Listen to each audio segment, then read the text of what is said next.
You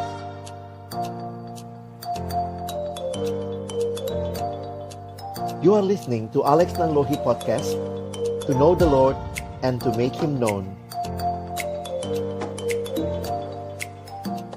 Mari kita berdoa sebelum kita membaca merenungkan firman Tuhan.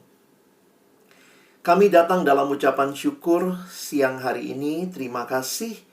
Seperti pujian yang kami naikkan, benar kami membutuhkan-Mu ya Tuhan di dalam perjalanan hidup kami. Bahkan seumur hidup kami, biarlah kami terus melekat kepada Tuhan. Kami akan membuka firman-Mu ya Tuhan. Kami mohon juga bukalah hati kami. Jadikanlah hati kami seperti tanah yang baik, supaya ketika benih firman-Mu ditaburkan itu boleh sungguh-sungguh berakar, bertumbuh, dan juga berbuah nyata di dalam hidup kami. Berkati hamba-Mu yang menyampaikan, semua kami yang mendengar. Tuhan tolonglah agar kami bukan hanya jadi pendengar-pendengar firman yang setia, tapi mampukan dengan kuasa, dengan pertolongan dari Roh-Mu yang kudus, kami dimampukan menjadi pelaku-pelaku firman-Mu di dalam hidup kami, di dalam masa muda kami. Bersabdalah ya Tuhan, kami anak-anak-Mu sedia mendengarnya.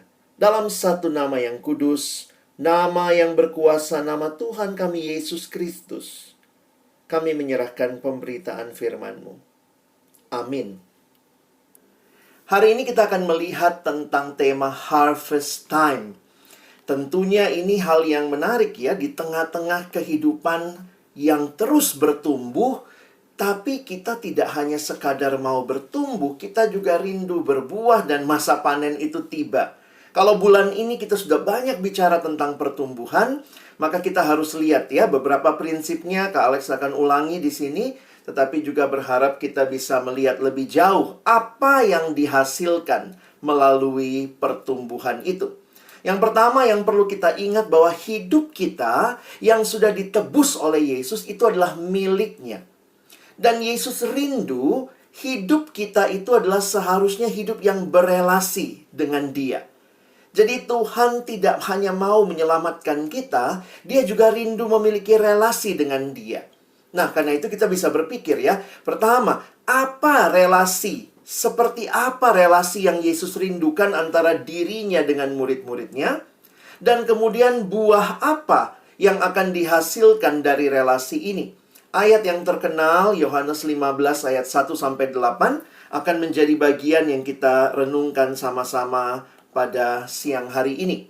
Nah, saya mengajak kita membacanya. Kak Alex sudah tulis semua di slide. Teman-teman bisa mengikuti ya. Yohanes 15 ayat 1 sampai dengan ayat yang ke-8. Akulah pokok anggur yang benar dan Bapakulah pengusahanya. Setiap ranting padaku yang tidak berbuah dipotongnya, dan setiap ranting yang berbuah dibersihkannya, supaya ia lebih banyak berbuah. Kamu memang sudah bersih karena firman yang telah kukatakan kepadamu. Tinggallah di dalam aku, dan aku di dalam kamu. Sama seperti ranting tidak dapat berbuah dari dirinya sendiri kalau ia tidak tinggal pada pokok anggur. Demikian juga kamu tidak berbuah jikalau kamu tidak tinggal di dalam aku. Akulah pokok anggur dan kamulah ranting-rantingnya. Barang siapa tinggal di dalam aku dan aku di dalam dia, ia berbuah banyak, sebab di luar aku kamu tidak dapat berbuat apa-apa. Barang siapa tidak tinggal di dalam aku, ia dibuang keluar seperti ranting dan menjadi kering. Kemudian dikumpulkan orang dan dicampakkan ke dalam api, lalu dibakar. Jikalau kamu tinggal di dalam aku, dan firmanku tinggal di dalam kamu, mintalah apa saja yang kamu kehendaki, dan kamu akan menerimanya. Dalam hal inilah Bapakku dipermuliakan, yaitu jika kamu berbuah banyak, dan dengan demikian kamu adalah murid-muridku. Nah, teman-teman yang dikasihi dalam Tuhan Yesus Kristus, ini satu bagian yang populer sekali dibahas ketika bicara bagaimana Tuhan Yesus merindukan relasi dengan kita, murid-muridnya. Jadi kalau kita lihat konteksnya, Tuhan Yesus itu mengajarnya simple ya. Tuhan Yesus menggunakan penggambaran, dan pada waktu itu di Palestina banyak kebun anggur. Dan Yesus memberikan gambaran relasi seperti apa yang dia rindukan antara dirinya dan murid-muridnya. Kadang-kadang kita nyanyi ya, ada lagu apa tuh? Kau temanku, ku temanmu, kita selalu bersama seperti mentega dengan roti. Itu juga gambaran relasi ya. Katanya mentega sama roti, seperti celana sama baju. Tapi Yesus tidak memilih ilustrasi itu.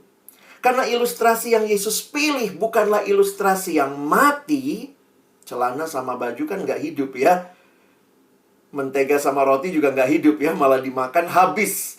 Tetapi Yesus memilih gambaran relasi antara pokok anggur dan ranting. Apa yang mau digambarkan? Paling tidak ada 3 hal yang Kak Alex ingatkan buat kita. Yang pertama, Tuhan Yesus mengingatkan tentang hakikatnya Allah. Allah sebagai pokok anggur. Ya, kalau di sini sebenarnya digambarkan Bapakkulah pengusahanya dan Yesuslah pokok anggurnya. Maka inilah hakikat Allah kita. Yesus yang adalah Allah itu, dialah sumber segala sesuatu. Tapi di sini kita jadi belajar juga hakikat siapa? Hakikat kita, manusia. Kita manusia yang harusnya bergantung kepada sumber. Dan kemudian kita melihat ya, yang ketiga adalah hakikat firman Tuhan dan doa sebagai alat kasih karunia Allah untuk kita. Nah, Kak Alex kasih contoh sederhana begini ya. Kadang-kadang saya suka mengajak kita melihat ya, pernah atau di rumah pasti punya kipas angin kali ya. Kalau kalian punya kipas angin, saya mau nanya, yang mana yang sumber? Kalau ada kipas angin, lalu ada colokan nih. Yang mana yang sumber, yang mana yang bergantung sama sumber? Wah, sederhana kan? Yang namanya sumber ya pasti colokannya. Sumber arus listriknya dari situ. Nah, kipas angin ini bergantung sama sumber. Jadi teman-teman, sebagus apapun kipas angin itu, lengkap baling-balingnya, tapi kalau nggak kecolok, ngapain punya kipas angin nggak kecolok ya? Kalau panas kita yang muter, bukan kipasnya, begitu ya.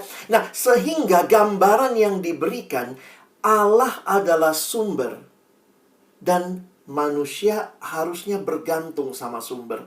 Sebagus apapun hidupmu dan hidupku, tapi kalau kita tidak terhubung dengan Tuhan, apa gunanya? Allah adalah sumber, manusia kita bergantung kepada sumber, dan perhatikan yang ketiga. Contohnya sederhana. Bagaimana caranya supaya kekuatan dari stop kontak itu, dari arus listrik itu, bisa mengalir ke kipas angin? Butuh apa teman-teman? Benar, butuh kabel. Nah, orang Kristen, Allah sumbernya. Aku bergantung pada sumber. Kabelnya apa? Firman Tuhan dan doa. Teman-teman, jadi jangan lupa kalau kita tidak kecolok dengan Tuhan, tidak terhubung, tidak punya relasi dengan Tuhan, nggak bisa. Tuhan sumber, tapi kok saya nggak ngalamin ya kekuatan Tuhan. Saya tanya dulu, kamu baca Alkitab nggak? Ada anak remaja gitu datang sama Kak Alex ya, aduh Kak, saya pengen tahu nih Tuhan mau apa dalam hidup saya gitu ya. Dia udah kelas 12, dia nanya gitu, aduh Kak, Tuhan maunya apa? Saya masuk jurusan mana ya? Tuhan maunya apa? Ya anaknya ngomongnya Tuhan mulu ya. Terus saya tanya sama dia, kamu ngomongnya luar biasa ya, tanya Tuhan, kamu rajin baca Alkitab nggak? Tuh dia ngomong, itulah Kak masalahnya. Lagi sibuk nih kelas 12. Mau tahu kehendak Tuhan, tidak baca firman Tuhan, itu mah bohong. Teman-teman, ketika Tuhan sumber segala sesuatu, kita harus bergantung kepada Dia. Maka Tuhan memberikan alat kasih karunia supaya kekuatan dari Tuhan bisa mengalir dalam hidup kita. Sama seperti dari stop kontak, mengalirkan arus ke kipas angin butuh kabel. Banyak orang Kristen tahu Tuhan sumbernya, aku harus bergantung sama Tuhan, tapi kabelnya nggak nyambung, nggak nyolok. Dari mana firman Tuhan dan doa? Coba lihat lagi ayatnya ya. Ini kan ada di ayat tadi, ayat 7. Coba teman-teman lihat. Yesus bilang begini, jikalau kamu tinggal di dalam aku dan firman-Ku tinggal di dalam kamu. Jadi ini firman ya. Firman tinggal di dalam aku, firman-Ku tinggal di dalam kamu. Lalu apa kalimat berikutnya? Mintalah apa saja yang kamu kehendaki. Minta itu apa sih? Doa. Ayat 7 menyiratkan bahwa engkau dan saya butuh relasi dengan Tuhan dalam firman dan doa. Makanya itu disebut sebagai alat kasih karunia. Jadi ada yang pernah tanya sama Kak Alex, gimana Kak supaya mengalami kekuatan Tuhan? Baca kitab suci. Dari mana Tuhan hiburkan? Dari mana Tuhan kuatkan? Waktu kamu berdoa, kamu baca Alkitab. Makanya dari kecil kalau bicara pertumbuhan, kita mah udah tahu lagunya ya. Bagaimana bertumbuh adik-adik? Baca kitab suci, doa tiap hari kalau mau tumbuh. Jadi sekarang sebelum Kak Alex bicara buah pertumbuhan, pastikan dulu nih kita kecolok nggak semua ya. Kita mengerti nggak bahwa kita butuh Tuhan? Kami perlu Kau Tuhan. Kemanakah kami berseru? Kami butuh Kau Tuhan. Tuhan bilang, kau baca nggak firman-Ku? Kau berdoa nggak? Jangan cuma nyanyi. Kita merindukan relasi dengan Tuhan. Itu yang Alkitab ingatkan. Itu yang Yesus sampaikan. Nah, seorang bernama Bapak Dawson Trotman mencoba melengkapi dengan gambar yang menarik. Dia bikin yang namanya ilustrasi roda. Nah, dia menggambarkan ilustrasi ini dengan nama ilustrasi roda karena dia bilang hidup orang Kristen tuh mirip kayak roda ya. Kalau kalian lihat roda seperti ini, yang muter itu mananya? Nah, bener ya, porosnya ya. Maka dia katakan di pusat hidup harus ada Kristus. Karena itulah yang menggerakkan hidup kita. Lalu dia menggambarkan ada 2 jari-jari. Ya, ada 2 jari-jari. Satu yang vertikal, hubungan dengan Tuhan. Saya ngomong sama Tuhan, namanya doa. Tuhan ngomong sama saya, namanya lewat firman Tuhan. Jadi kita terhubung dengan Tuhan. Tapi dia tambahkan, bukan cuma dengan Tuhan, kita juga butuh hubungan dengan sesama. Makanya ada yang bilang HPDT, hubungan pribadi dengan Tuhan. Tapi juga ada HPDS, hubungan pribadi dengan sesama. Dia bagi 2. Perhatikan gambarnya. Yang pertama, ke dalam. Ke dalam itu sesama orang percaya. Kita harus rajin bersekutu. Makanya harusnya ya kita ikut Rockris ini bukan karena di absen ya. Karena memang rindu bersekutu. Kita rindu mengenal Tuhan. Kita rindu menguatkan saudara-saudara seiman. Dan ada lagi hubungan pribadi yang horizontal dengan orang-orang yang belum percaya. Bagaimana sikap kita? Bersaksi. Jadi memang harusnya lebih lengkapnya begitu ya. Cuman kan lagunya kadang kita cuma ingat baca kitab suci, doa tiap hari. Harusnya dilanjutin ya. Rajin bersekutu dan giat bersaksi. Jadi itulah lengkapnya. Ketika engkau dan saya tinggal di dalam Tuhan, kita memiliki relasi yang hidup dengan Tuhan. Perhatikan ya, Kak Alex ingatkan kita. Semua relasi tadi dengan Tuhan vertikal, dengan sesama horizontal, itu relasi yang sifatnya apa? Pribadi. Yang sifatnya apa? Continue, berarti terus-menerus. Dan apalagi? Konsisten. Teman-teman kita suka bercanda ya. Lu nanti ke Rockris ya. Titip doa dong buat gua. Nggak bisa. Yang namanya hubungan dengan Tuhan tuh nggak bisa diwakilkan. Kita bisa mendoakan orang lain. Tetapi bukan berarti kita nitip. Dia nitip tadi Tuhan. Dia nggak mau datang gitu ya. Gua yang doain dia. Itu hubungan yang pribadi. Tidak tergantikan. Teman-teman kita rindu hubungan yang seperti ini. Yang pribadi. Yang continue terus-menerus. Jangan on-off gitu ya. Saya pikir gitu, bayangkan kalau ada ranting. Ranting itu melekatnya sewaktu-waktu. Aduh, lagi malas melekat. Ya, maaf pokok anggur, aku jalan-jalan dulu. Lalu kemudian rantingnya, nggak apa-apa, saya minta diwakilkan ranting yang lain. Saya mah mau jalan-jalan aja. Nggak demikian. Tuhan rindu relasi dengan kita yang pribadi, yang continue dan konsisten. Itu yang dituliskan di dalam Yohanes 15 ayat 5. Yesus berkata, akulah pokok anggur. Jangan lupa ya, bukan kita pokok anggurnya. Kamulah ranting-rantingnya, berarti kamu yang bergantung sama aku. Makanya dia jelaskan lagi, barang siapa tinggal di dalam aku, dan aku di dalam dia, ia berbuah banyak. Sebab di luar aku kamu tidak dapat berbuat apa-apa. Wah, Kak Alex agak lama waktu mikir, di luar aku kamu tidak dapat berbuat apa-apa.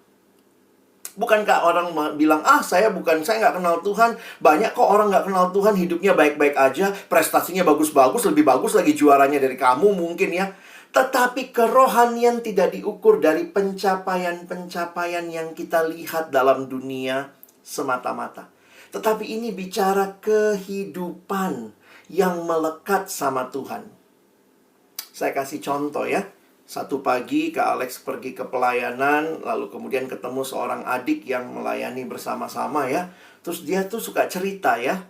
Nah, dia waktu itu sepelayanan sama kami, dia tinggal ngekos. Saya ingat dia ngekos gitu ya, dan dia perempuan.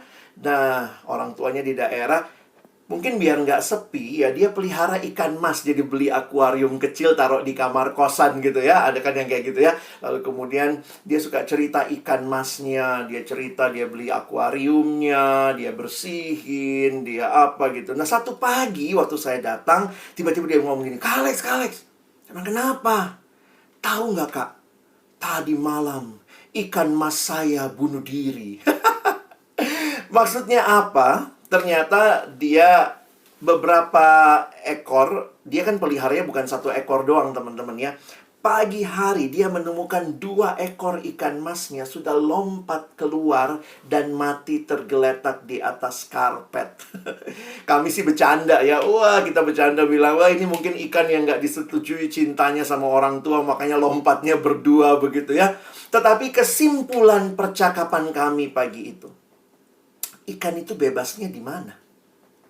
Ikan itu bebasnya bukan di luar air, teman-teman ya, tapi di dalam air. Mungkin ikannya merasa, aduh airnya sedikit banget, di luar lebih luas. Mungkin dia bilang, saya ikan reformasi, saya tidak butuh air. Maka titik ketika dia keluar, lompat dari air, dia keluar di luar. Mungkin sementara masih kelihatan hidup ya. Menggelepar-gelepar gitu ya. Lalu kemudian matilah. Nah, kesimpulan kami hari itu, sebenarnya kenapa Tuhan minta kita hidup di dalam Dia? Karena Yesus berkata, di luar aku kamu tidak dapat berbuat apa-apa.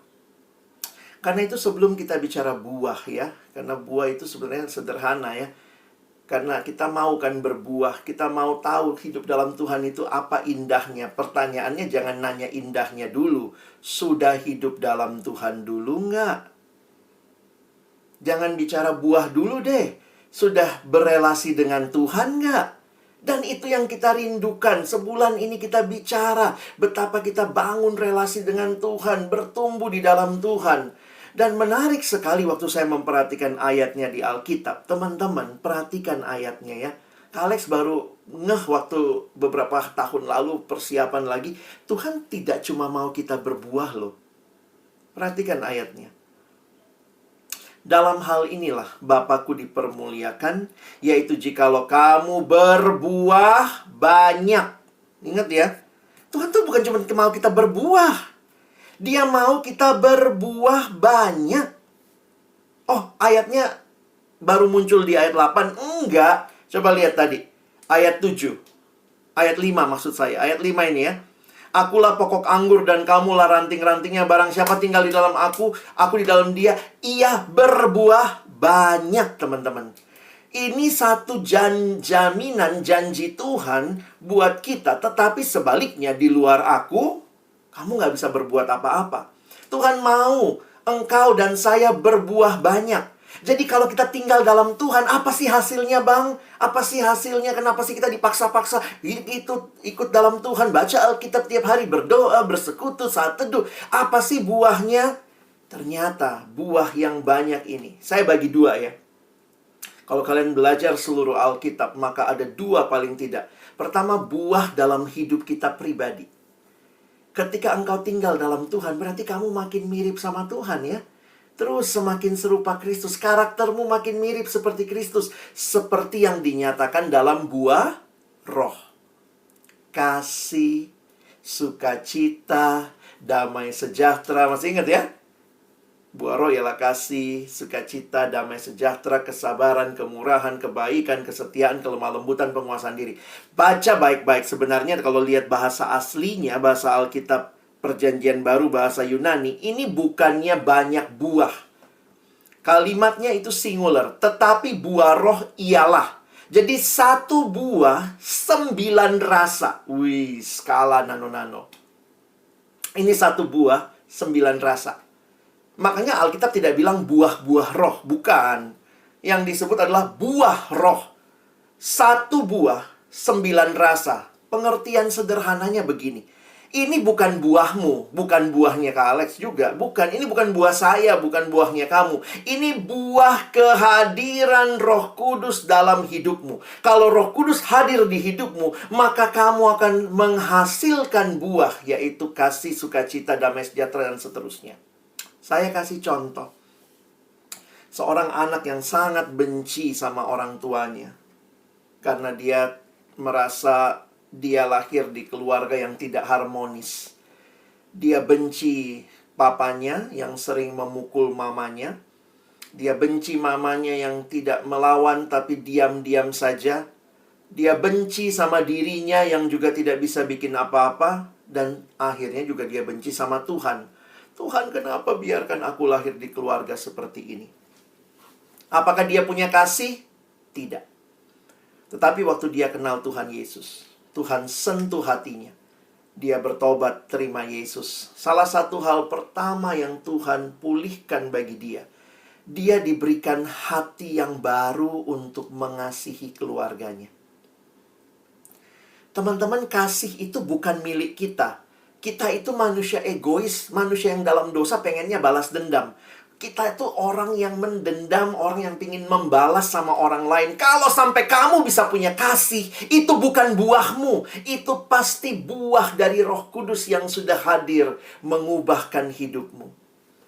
Anak itu mulai bisa mendoakan orang tuanya.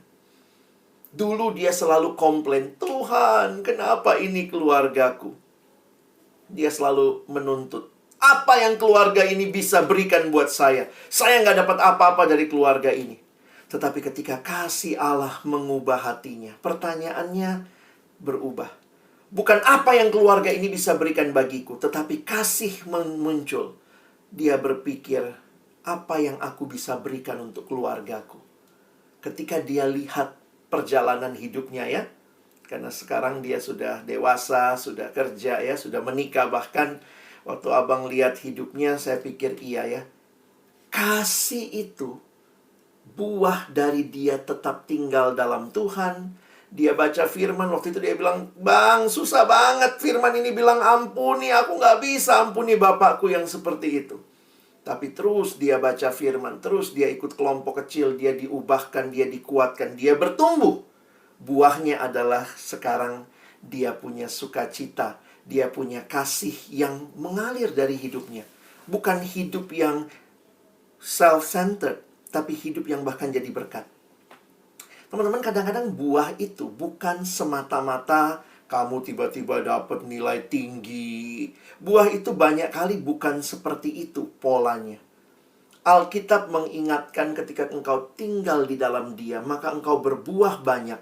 Roh Kudus menghasilkan buah. Kamu dulu maunya belajar instan, belajarnya cepat. Sekarang kamu bisa lebih sabar dalam belajar. Kamu bisa menghadapi kakakmu, adikmu lebih berbeda. Kamu dulu boro-boro doain orang tuamu, tapi ketika engkau tinggal dalam Tuhan, engkau bersaat teduh, firman Tuhan mengingatkan kamu. Maka buah itu keluar karena kamu tahu apa yang Tuhan mau.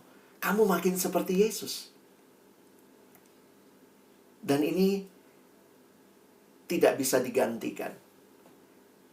Dan pertama-tama buah itu ternyata di dalam diri kita ya. Tapi bukan hanya itu. Ketika engkau juga hidup mengasihi sesama, itu juga berbuah dalam hidup orang lain. Melalui hidupmu, orang lain juga melihat Yesus. Kok bisa begitu ya? Abang ini dulu waktu masih kecil tuh ngomongnya suka jorok gitu ya. Saya ingat banget mama saya marah terus gitu ya. Karena saya tuh ya sebenarnya gini ya dulu. Ini kayak sinetron ceritanya ya. Dulu karena orang tua bekerja, bapak bekerja, ibu bekerja. Jadi saya dengan mbak lah ya, ART yang mengasuh. Nah, waktu itu kemudian ART saya pacaran sama tukang beca. Jadi ritualnya abang dulu setiap sore itu ya keliling-keliling kota naik beca sama pembantu saya. Dan tukang beca ini selalu kalau dia ngomong kan kadang-kadang ngomongnya kasar. Saya kan anak kecil ya, masih balita tuh, terekam di bawah sadar saya. Jadi kalau saya marah itu paling cepat keluar kata-kata kasar. Nah, ketika saya bertobat, terima Yesus, salah satu yang Tuhan ubahkan pelan-pelan adalah perkataan. Jadi dulu tuh mama saya tuh sampai marah ya. Pernah saya ingat mama saya datang ke guru TK saya.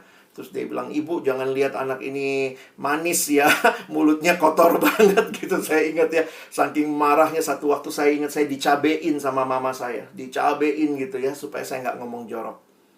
Ketika saya bertobat kelas 1 SMA, saya kenal Tuhan ya dalam retret sekolah. Di situ Tuhan ubahkan. Belajar untuk tidak berkata-kata yang kasar. Itu kalau jujur bukan buahnya saya. Itu buahnya Roh Kudus yang diam dan kemudian mengubahkan saya. Saya itu modelnya suka ngomong kasar, tapi Tuhan mengubahkan.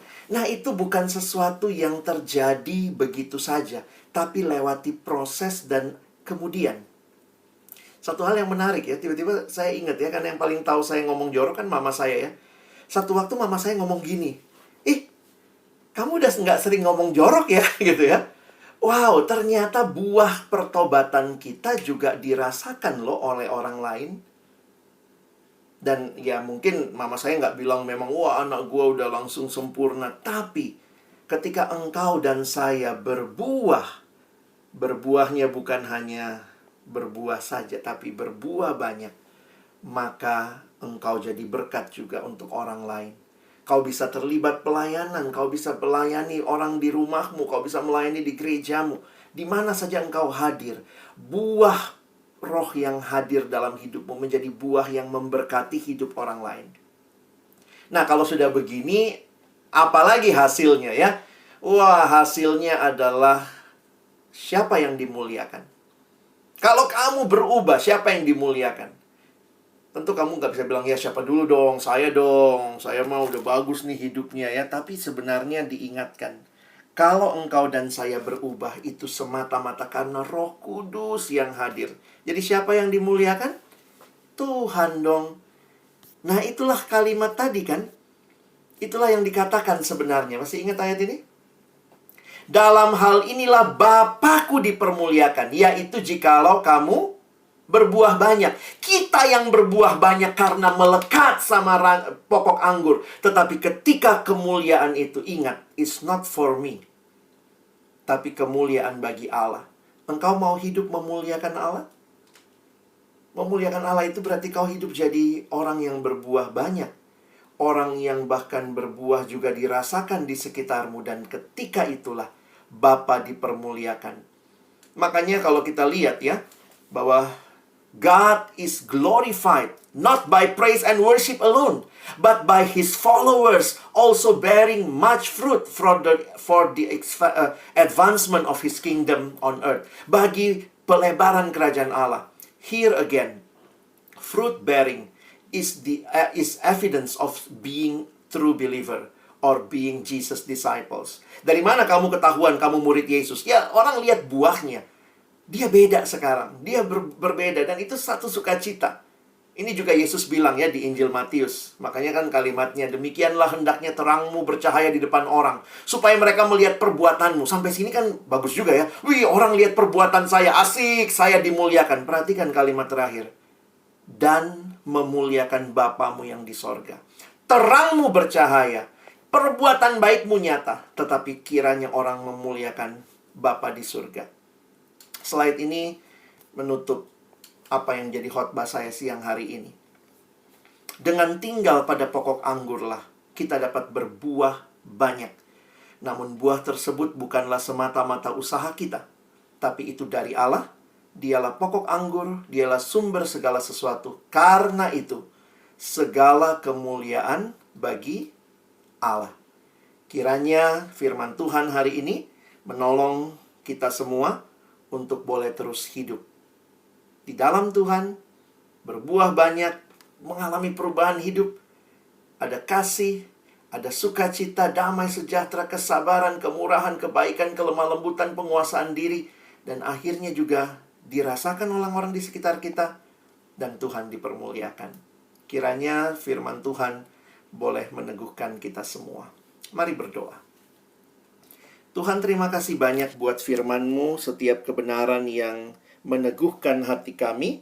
Sekali lagi tolong kami, bukan cuma jadi pendengar-pendengar firman, tapi jadikan kami pelaku-pelaku firman-Mu. Kalau ada dari kami yang masih bergumul dengan relasi-relasi kami dengan Tuhan, kami masih sulit melekat, kami berdoa, Tuhan mampukan kami. Tuhan ingatkan kami. Seperti pujian yang kami naikkan tadi, kami perlu Kau Tuhan. Kami sangat membutuhkan.